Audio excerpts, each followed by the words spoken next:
I'm educational justice coach Lindsay Lyons, and here on the Time for Teachership podcast, we learn how to inspire educational innovation for racial and gender justice, design curricula grounded in student voice, and build capacity for shared leadership. I'm a former teacher leader turned instructional coach. I'm striving to live a life full of learning, running, baking, traveling, and parenting because we can be rockstar educators and be full human beings.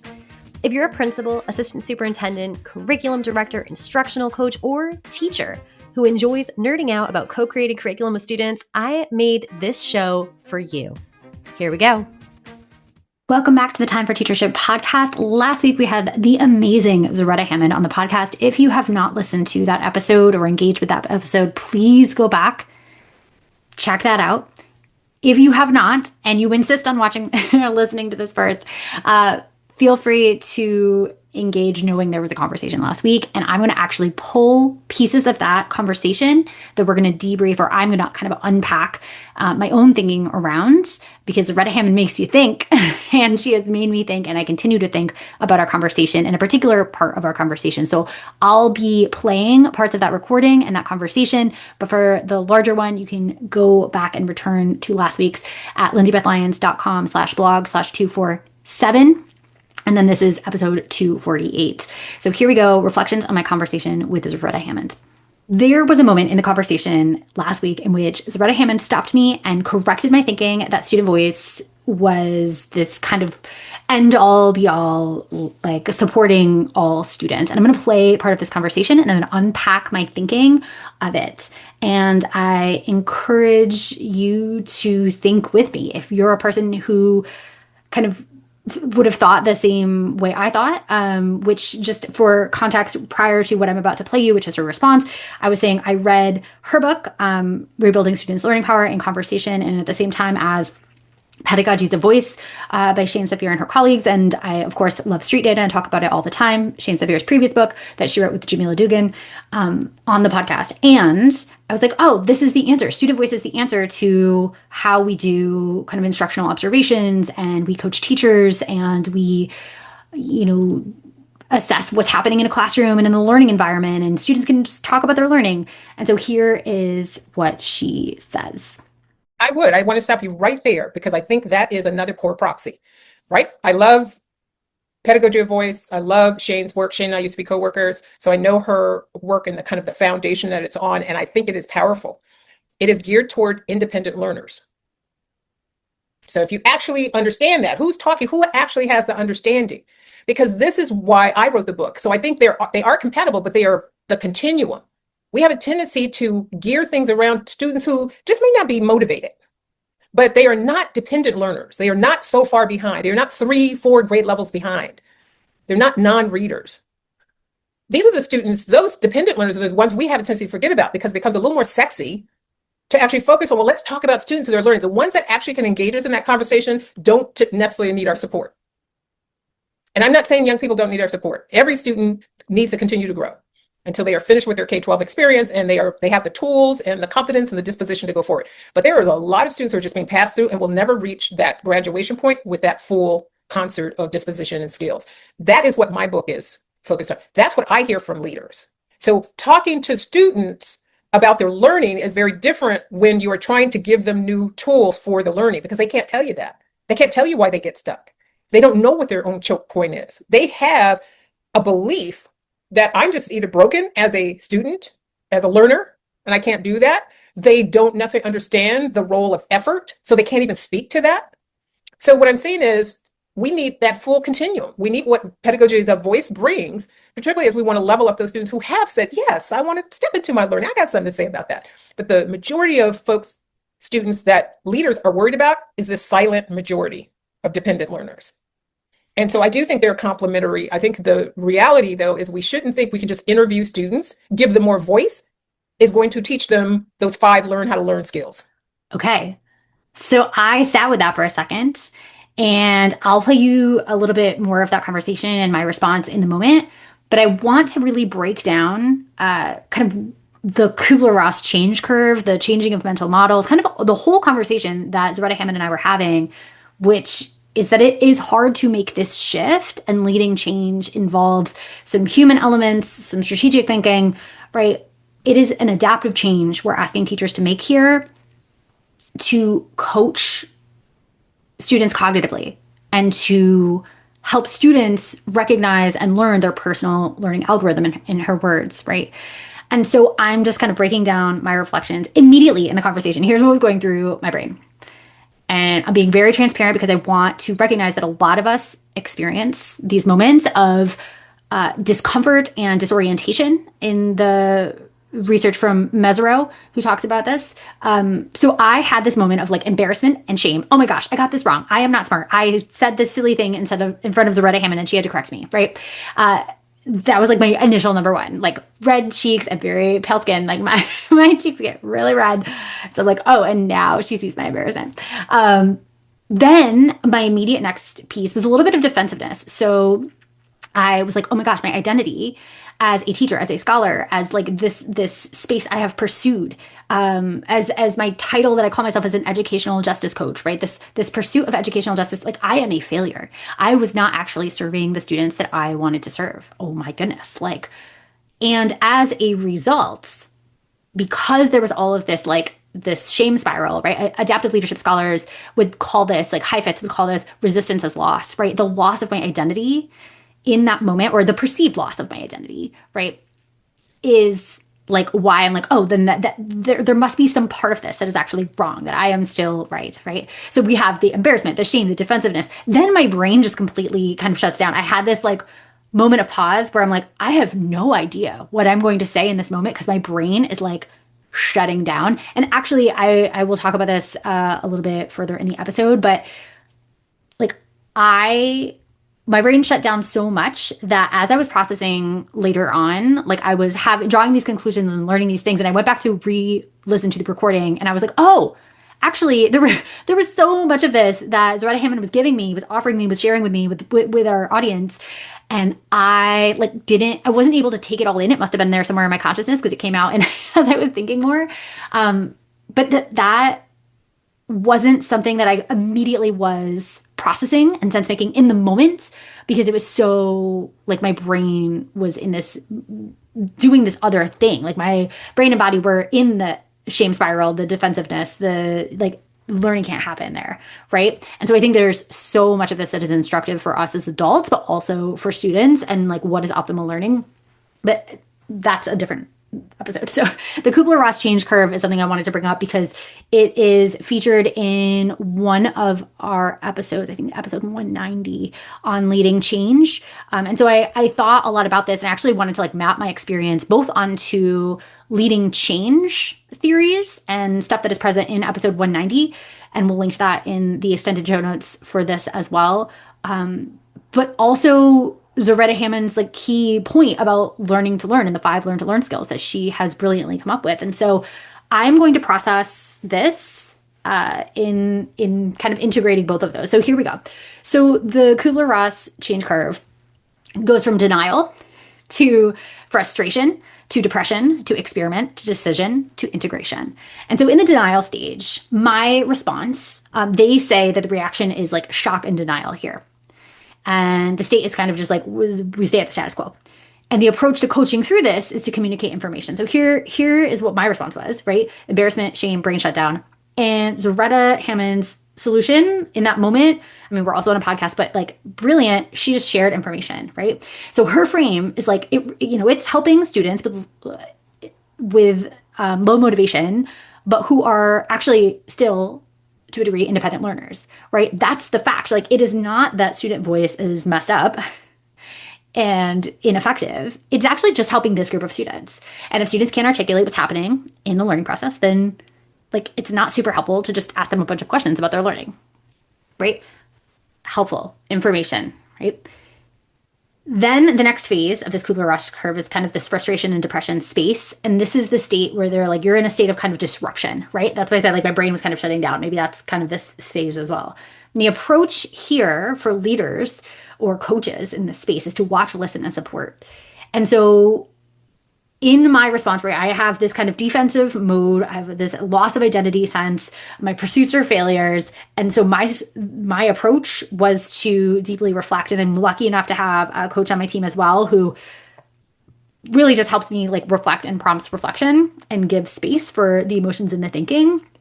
And that was great because what I would do is I have my phone when I run. And that's often a really good reflective time for me. And so I'm kind of sense making as I'm running in the days after this conversation, leaving myself some written notes, some audio notes. I had just kind of this consistent journaling activity. And so I'm just doing a lot of thinking in this time. So again, the watch, listen, and support resulted in just like thinking for me if I'm doing this on my own. And then we have the experiment phase. And so this is really a place to kind of like play with and test ideas. I connected very much to Zaretta Hammond's kind of chew and remix phase of learning. I know there's like the 5 learn to learn skills and there's the process. And to me, that one is like the most interesting because there's like, that's the sense making that was like lacking in the moment for me in this conversation. And so here's kind of what I've been playing with and grappling with in the days after and like testing out this like understanding that it's truly a both and, right? And I know like, well, I'll play the clip for you, the next clip for you in a minute. And I know she said this in the last clip I played, but that's what she's saying, right? It's like a both and, it's a continuum. I love her language around that. But this idea of like the learn to learn skills, I think is applicable here. Perhaps it's just like the first 3 in this particular stage of the curve, but size it up and break it down is sort of step 1, right? And so I'm thinking, okay, so the pieces are really student voice here. We have student voice as like an approach. And student voice, I also want to like clarify for anyone who's listening and thinking like, oh, voice and choice is this kind of like tool or strategy in school spaces. So my orientation to this work is very much like in the student voice research field in the sense of like student voice and the UN rights of the child. And so thinking about like voice in all that I do and that this is something that like students should be able to just make decisions about their lives. So extended beyond the classroom, but also like the learning environment and other factors of the classroom that most of the world has ratified and the United States has not, which is interesting, but digression. Okay. Specific groups of students is another piece. So we have dependent learners and independent learners. So she's talking about and clarifying that distinction here for me. And then skills, I'm thinking about the skills that are prerequisites to enable students to effectively participate in student voice opportunities when asked, right, what decisions they want to make or what they want their learning environments to be. Like that's another kind of component of this conversation, as well as kind of this arc of change theory in this mental model shift that is happening for me in this moment and for educators probably. And so the next phase that she talks about is scan the hard drive.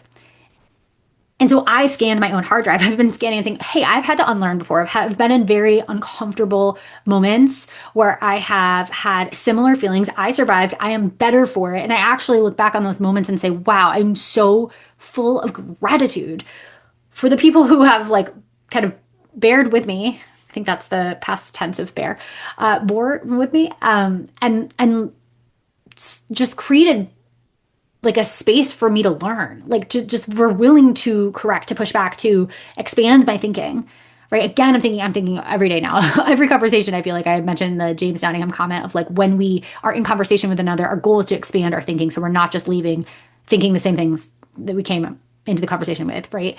And I'm just so grateful when that happens, because when I end a conversation with someone who we just were head nodding the whole time, it is not the same feeling. It might be comfortable, might be smiley, but it is not the same feeling as, wow, I really grew here. Like my thinking is pushed. It will result in some action. And we're going to get to that in a minute. But I just want to like acknowledge that like scanning the hard drive actually helped me realize I have been here before. I have been in the discomfort. The discomfort is actually good. I talk about this all the time. Like living it is a little bit different, right? Having the real emotional component is very different than just like academically talking about information. But like this is the thing. Okay, I'm affirmed. Moving to chew and remix, which is her step 3, or the third learn to learn skill. So here I talk about or thought about, excuse me, my experience with student voice. I had so many moments in the student created units that I would do. And the students would just tell me, I mean, really great students as well, like definitely independent learners did this as well. But it's just really interesting to me to think about that moment of, okay, like, what would you like to learn about? Or what is interesting to you about this? Or how would you like to like demonstrate your learning? I mean, just like all sorts of things, conversations that I would have with students. And a lot of students would tell me, just tell me what to do. Like, you're the teacher. Just choose for me. Like, just, I will do the thing. You can tell, like, and I think there's so many aspects to that when I now think of student voice, and over the past couple of years, I've thought about like there should really be a leadership coaching for students in concert with coaching for teachers to invite student voice. Like that would make it effective. And to when you are just expecting students to answer when it's like the first time they've ever been given choice in something, like it's not gonna potentially be fruitful. It might. The student might have experience outside of school, external to school, and be. I'm thinking about Yozo's cultural capital, cultural wealth model, and cultural capitals that she discusses. And there's a lot of like I've had to navigate institutions, like I've had to, push back on things. Like I have had that experience, and now I'm ready because I have been in those spaces, perhaps not in your class, but in others, and I'm going to bring that skill set in. Other students have not, right? I've been fairly successful in school. You tell me what to do, I do this. Okay. Again, digression, sorry. Hi, this is Leah popping in to share the free resource for this episode, a discourse analysis framework. You can find it at the blog post for this episode, www.lindsaybethlyons.com/blog/248. Now back to the show. The cognitive routines, I love that Zaretta Hammond talks about cognitive routines, and these have actually been really interesting to map a lot of my thinking and processing on in the last couple of months since I've read her book.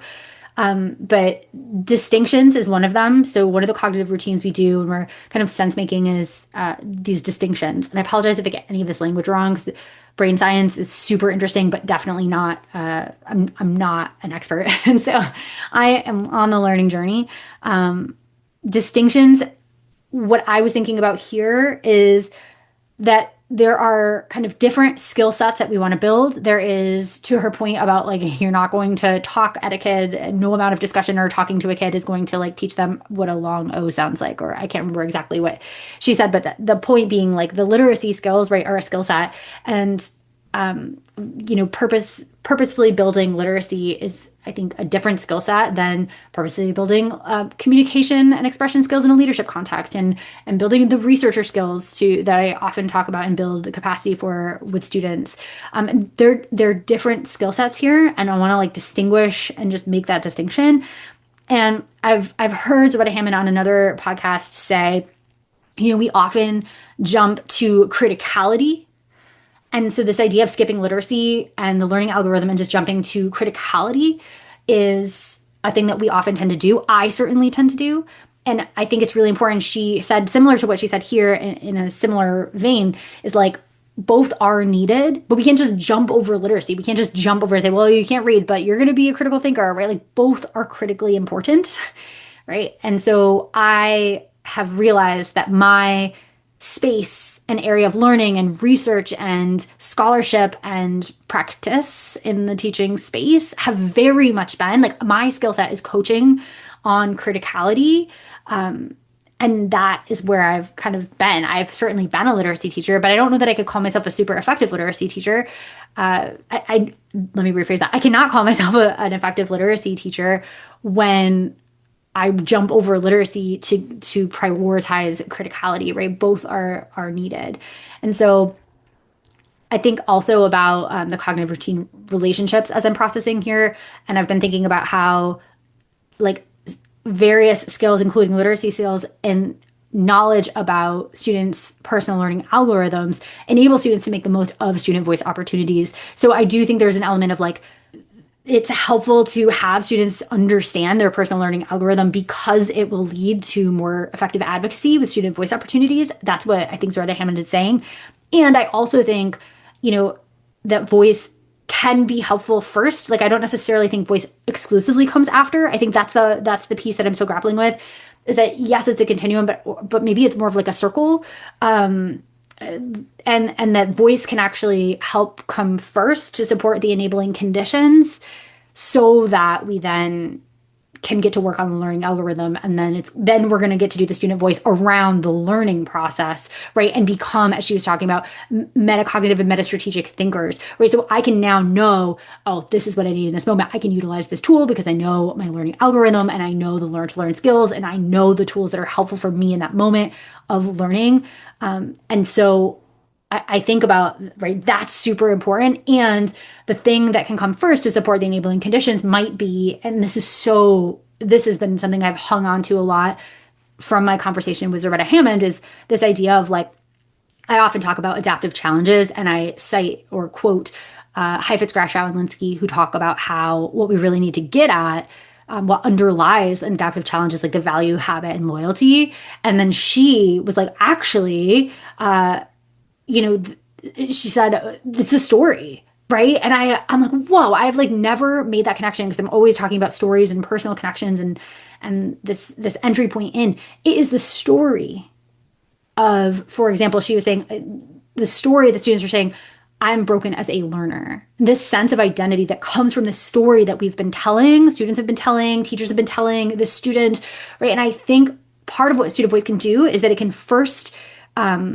surface, it can support the surfacing and kind of dispelling the story of I'm broken as a learner, so that we now have more enabling conditions, so that we can now do the thinking about our thinking, so we can be metacognitive, metastrategic, do the learn to learn skills, and then we can advocate even more intentionally around learning and utilizing those various tools. So I think that's my current understanding. I mean, ask me tomorrow and it might be really different, but that is my current moment in time snapshot of what my brain is thinking. It's a both and. It's valuable before and after students become independent learners, but in different ways. Like it's gonna look different. And so I think now the final phase of the change curve is decision and integration. This is where we commit, right? So we commit and we make a plan. So I know that my research and practice has absolutely supported the low motivation kids. I've had so many success stories of like the low motivation kids who maybe actually are independent learners, but have had not a lot of entry points. And yeah, that's great for them. And I can acknowledge that and commit to growing my ability to help dependent learners, because I have not done a good job with that. And I need to, and when I'm working with dependent learners, it has very much been like the rush in and like, I will just hop from table to table and you call me over. I'm not actually coaching cognitively, you to understand your own personal learning algorithm. I'm just kind of like over scaffolding, which is like a frustration as a coach now, and like reflecting as a teacher. I really wish someone just like pushed me hard in that area. Because if I get an opportunity to go back to the classroom, that is something I will grow. And as a parent, I certainly am growing more my capacity to support dependent learners in rebuilding their learning power. So here's what I think. I making the commitment to help students who are dependent learners as a teacher, coach, parent, in all the areas. I am now reviewing, in terms of an action step, I'm reviewing all my coaching and workshop approaches to determine how to integrate kind of this both and, like, yes, student voice, that is my training, my background, my experience, and I think it is valuable. And I want to be very clear about the purpose of the activities, the students' skills that are served with each thing we're doing. Cognitive coaching, student voice, like they work together, but I think we have to be really intentional, and I have to be really intentional about this is what we're building and this is what this activity leads to. And actually, I've been thinking a lot about outcomes-based contracting and really linking payment of people like myself, educational consultants and contractors, to the actual student learning that's happening. And I want to use this to kind of support transparency in my work and my commitment. The last two parts of Zaretta Hammond's Learn to Learn skills, those 5 skills, would be skillful practice. And so this is where she says, you adjust your emotional stamina, you self-critique. And so I'm thinking about, my coaching and spaces of integration. And as I've said, there's kind of this emotional kind of adjustment that's had to happen in my processing so I could truly sense, make, and take action. I hope that's been transparent here, and that it's not been too much. And then the 5th piece is to make it sticky. So this is the actual, as I understand it, embedding and implementing for this particular piece for me is embedding and implementing this idea and this new mental model into my coaching and my workshops, and being really intentional around that.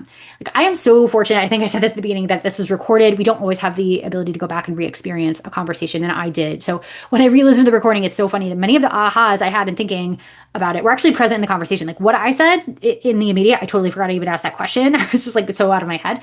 And what Zaretta Hammond said back to me, like, I was so focused on my discomfort and disorientation, I really couldn't process or sense make in the moment. But here is what happens next. Absolutely. That makes total sense. I have a follow-up. Yeah. Do you think that there is value in talking to the students who might be dependent learners, not necessarily about their learning, like cognitive processes, if they have not learned that piece yet, they don't know their choke points yet, but could it be more about like learning environment, things that are preconditions to that learning? Well, a lot of times they can help you and they can be informed by that. So this is a key point I made in culturally responsive teaching in the brain, that you should be in a learning partnership. This is what I say in this book around a cognitive apprenticeship. You're not trying to do anything to students. You're doing it with them. The challenge is these students will resist. These students don't know what to ask. These students can't tell you what should be put into place. They can tell you how they feel. But again, remember the mental model conversation we just had. If their explanatory story is actually I don't have the capacity, or that compliance is the way through, they are actually going to be undermining their own process. So this is why, as you read through the book, as it progresses, it's how do you get the student to be both metacognitive and then ultimately meta-strategic? How do you get students to actually create the dispositions? Because now they can wield cognitive tools. And part of that means you are listening to them. You are in conversation. But remember the apprenticeship model, novice, journeyman, mastery. You're moving students to that place where they have a greater voice. But that means I first have to unlock my understanding of what my own learning algorithm is. And I think we have a tendency to want to just jump to voice and choice. And we think more of that in this relational realm is going to actually shift instruction. It does not. We've tried that. There's nothing new about that approach. And I'm not suggesting it's not good. I'm just simply saying it's not unique in what we've tried in the past. I think there are great tools for doing that with an equity lens and a much more culturally responsive way. But you're now talking about working with students who are on the other side of that independence.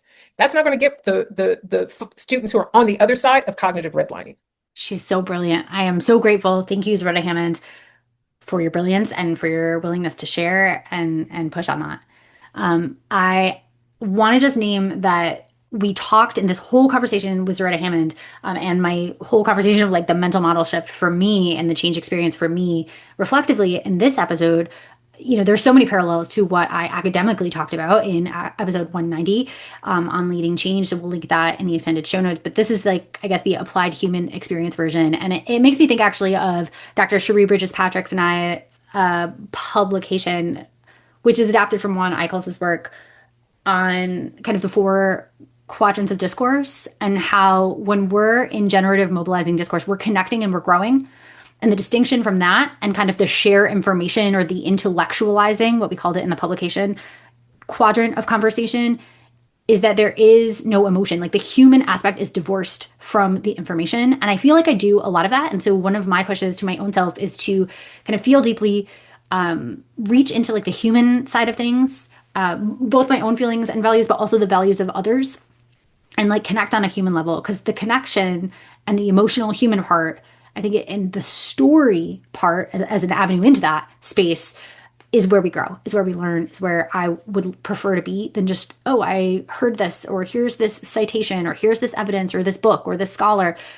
There's a lot of intellectualizing, I think, in particularly white liberal spaces and discourses. And I participate in that a lot. And I want to move more to the connect and grow space. So thinking about that and also thinking about this leading change and trying to integrate these ideas of kind of the head and the heart.